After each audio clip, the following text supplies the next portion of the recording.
તો સુરતના કામરેજમાં ઇન્ડસ્ટ્રીયલ ઝોનનો ઉગ્ર વિરોધ કરવામાં આવ્યો। કોસમાડા, વેડચા, લાડવી, ઉંબેડ સહિતના ગામના લોકો હવે મેદાને આવ્યા છે। ગ્રામજનોએ ઠેર ઠેર બેનર લગાવી આક્રોશ વ્યક્ત કર્યો। ઇન્ડસ્ટ્રીયલ બુકિંગ કે બાંધકામ કરવા નહીં દઈએ તે પ્રકારનો બેનરમાં ઉલ્લેખ છે। ગ્રામજનોએ કાયદાકીય કાર્યવાહીની પણ બેનરમાં ચીમકી ઉચ્ચારી છે। તો લાડવી ગામ ઇન્ડસ્ટ્રીયલ જે ઝોન છે તેનો વિરોધ કરી રહ્યા છે તે પ્રકારના જે મોટા બેનરો હતા તે જાહેર માર્ગ પર લગાવવામાં આવ્યા છે।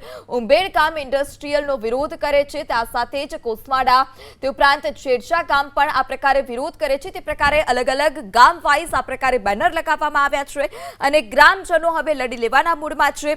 કોસમાડા, વેડચા, લાડવી, ઉંબેડ સહિતના ગામના લોકો મેદાને આવ્યા અને અલગ અલગ ગામોમાં ઠેર ઠેર આ પ્રકારે જે વિરોધ કરતા જે બેનરો છે તે બેનરો લગાવવામાં આવ્યા છે। કાયદાકીય કાર્યવાહીની પણ આ બેનરમાં ચીમકી ઉચ્ચારવામાં આવી છે। તો ઇન્ડસ્ટ્રીયલ બુકિંગ કે બાંધકામ નહીં કરવા દઈએ તે પ્રકારનો બેનરમાં ઉલ્લેખ કરવામાં આવ્યો છે।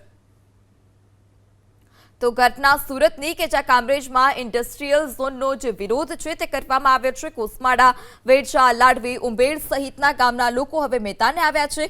ઇન્ડસ્ટ્રીયલ બુકિંગ અથવા તો બાંધકામ નહીં કરવા દઈએ તે પ્રકારના જે બેનરો હતા તે બેનરો લગાવવામાં આવ્યા છે અને આ બેનરોમાં કાયદાકીય કાર્યવાહીની પણ જે ચીમકી છે તે ચીમકી ઉચ્ચારવામાં આવી છે। ગ્રામજનો હવે લડી લેવાના મૂડમાં છે। ગ્રામજનો મેદાને આવ્યા છે અને તેઓએ વિરોધ કર્યો કે જે ઇન્ડસ્ટ્રીયલ બુકિંગ છે તે પણ નહીં થવા દઈએ અથવા તો કોઈ પણ જે બાંધકામ છે તે બાંધકામ પણ નહીં થવા દઈએ અને કામગીરી જો આગામી સમયમાં હજુ પણ યથાવત રહેશે તો કામગીરીનો પણ વિરોધ કરવામાં આવશે। આ જે કામગીરી થઈ રહી છે તે કામગીરી પણ અટકાવી દેવામાં આવશે અને હવે જે ગ્રામ લોકો છે તે ગ્રામ લોકો લડી લેવાના મૂડમાં છે।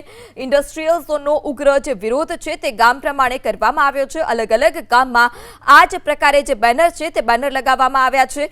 લાડવી ગામનો સંપૂર્ણ વિસ્તાર રહેણાંક અને એજ્યુકેશનલ ઝોન વિસ્તારમાં આવે છે। તો રહેણાંક વિસ્તારમાં એજ્યુકેશનલ ઝોન વિસ્તારમાં ઇન્ડસ્ટ્રીયલ બુકિંગ કે બાંધકામ ન કરવા દેવાનો બેનરમાં ઉલ્લેખ।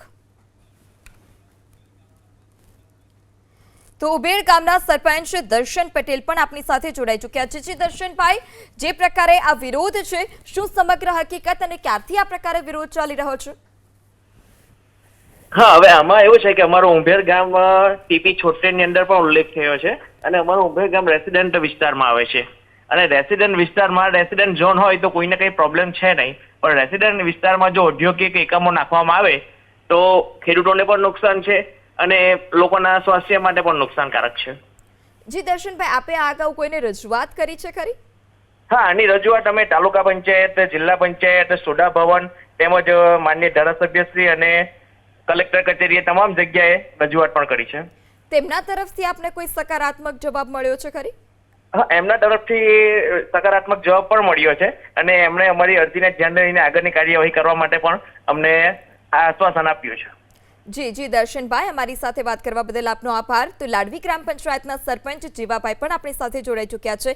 જે જીવાભાઈ, આપ દ્વારા પણ વિરોધ કરવામાં આવી રહ્યો છે જ્યાં ઇન્ડસ્ટ્રીયલ ઝોન બનાવવામાં આવશે તેને લઈ શું વધારે વિગત અને કેટલા સમયથી આપ વિરોધ કરી રહ્યા છો?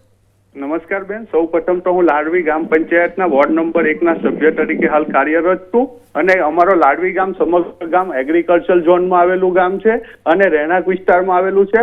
5 મોટી શાળા આવેલી છે, એક શાળામાં 1500 જેટલા વિદ્યાર્થીઓ છે અને અમારા વિસ્તારમાં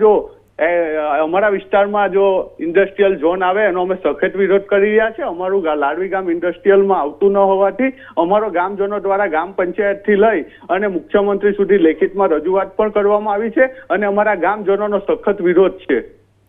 જી જી જીવાભાઈ, અમારી સાથે વાત કરવા બદલ આપનો આભાર। તો કોસમાડા ગામના સરપંચ આનંદભાઈ પણ આપની સાથે જોડાઈ ચૂક્યા છે। જી આનંદભાઈ, ગામને કેટલું નુકસાન જો ઇન્ડસ્ટ્રીયલ વિસ્તાર ઉભો કરવામાં આવે તો અને કેટલા સમયથી આપનો વિરોધ? હાજી, હું આનંદ પટેલ, કોસમાડા એક્સ સરપંચ અને હું છેલ્લા 3-4 વર્ષથી હું એમનો વિરોધ કરી રહ્યો છું અને અમારું કોસમાડા છેડછાડ ગ્રુપ ગ્રામ પંચાયત જે પણ રેસિડેન્શિયલ ઝોનમાં આવેલ છે અને અમારા અહીંયા આજુબાજુના એરિયામાં સારા એવા ખેતીના વિસ્તારના અમારા એરિયામાં રેસિડેન્સ ઝોનોમાં રેસિડેન્સના ઉપયોગી બાંધકામો પણ છે અને મકાનો પણ બની ચૂક્યા છે। તો અમે પણ એવું કહેવા માંગીએ છીએ કે અત્યારે અમારા ગામની આજુબાજુમાં કોઈ એવી કોઈ પ્રવૃત્તિ કે આવી ઇન્ડસ્ટ્રીયલ ન આવવા દેવા બાબતે અમારો એટલા માટે સખત વિરોધ છે કે ઇન્ડસ્ટ્રીયલ એ આપણા અહીંયા કોઈ સ્મોલ ઇન્ડસ્ટ્રીઝના નામે સરકાર અહીંયા સુદામાંથી પરવાનગી આપે છે। તો સ્મોલ ઇન્ડસ્ટ્રી શબ્દ એવો છે કે જે લઘુ ઉદ્યોગ માટે હોય છે અને લઘુ ઉદ્યોગની પરવાનગી લઈને અહીંના આજુબાજુના બિલ્ડરો જમીન પરચેસ કરે છે અને એના ઊંચા રેટમાં અહીંયા વેચવા માટે એ લોકો ઇન્ડસ્ટ્રીઝમાં ઊંચા રેટે વેચાય છે, એ હિસાબે એ લોકો અહીંયા ઇન્ડસ્ટ્રીઝનું પ્લાનિંગ ડાયવર્ટ કરીને એમને ઇન્ડસ્ટ્રીઝ બનાવી દે છે, જેથી અમને સખત વિરોધ છે કે જે ઇન્ડસ્ટ્રીઝ આવવાથી અહીંયા આજુબાજુમાં ક્રાઇમ, ભ્રષ્ટાચાર અને બધી વસ્તુઓ અહીંયાથી નિશંસરૂપ બની જશે એમ છે. એટલે અમારું રેસિડન્સ રહેણાંક વિસ્તાર છે ખૂબ જ બગડી જાય. જી અનંતભાઈ, અમારી સાથે વાત કરવા બદલ આપનો આભાર. તો ઇન્ડસ્ટ્રીયલ બુકિંગ અથવા તો બાંધકામ નહીં કરવા દેવાના પણ બેનર છે, ગ્રામજનો ઉગ્ર વિરોધ કરી રહ્યા છે.